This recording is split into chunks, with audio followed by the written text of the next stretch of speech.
Hello everyone, আসসালামু আলাইকুম। সবাই কেমন আছেন? আশা করি অনেক ভালো আছেন। আমরা অনেক সময় ভাবি সাফল্যের জন্য কিছু করতে হবে। কিন্তু আসল সত্য হলো ছোট, ছোট পদক্ষেপ একদিন বড় সাফল্যের পথ তৈরি করে। আজকে আমি আপনাদের একটি গল্প শোনাবো। এই গল্পটি শুনে আপনারা শিখবেন consistency is more powerful than speed. চলুন কথা না বাড়িয়ে এখন আমরা সোজা গল্পে চলে যাচ্ছি। একজন ছেলে ছিল।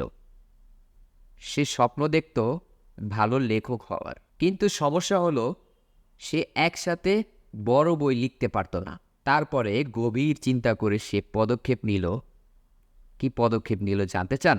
সে পদক্ষেপ নিল প্রতিদিন মাত্র 1 পৃষ্ঠা করে লেখা শুরু করবে। মানে সেই বড় বইটিকে সে একটু একটু করে লিখতে চাচ্ছে।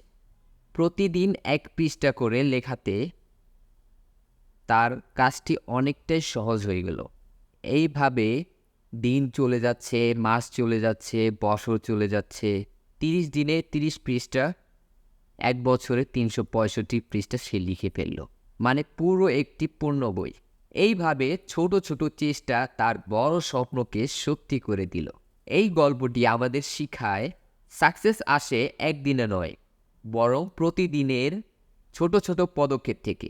মনে রাখবেন, স্মল হ্যাবিট তৈরি করে এক বড় অ্যাচিভমেন্ট। যখনই কাজ অসম্ভব মনে হবে, কাজটিকে ছোট ছোট ভাগ করে টাস্কে পরিণত করুন। দেখবেন এক সময় আপনার অসম্ভব কাজটি সম্ভবে পরিণত হবে। So remember, dream big, start small, but stay consistence.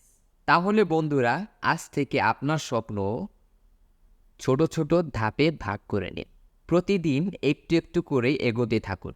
একদিন দেখবেন আপনি পাহাড়ও জয় করে ফেলছেন। যদি আপনার কাছে এই ভিডিও ভালো লেগে থাকে, লাইক দিন, শেয়ার করুন আর কমেন্ট করে লিখুন আপনি আজ কোন ছোট পদক্ষেপ তৈরি করবেন সাফল্যের জন্য।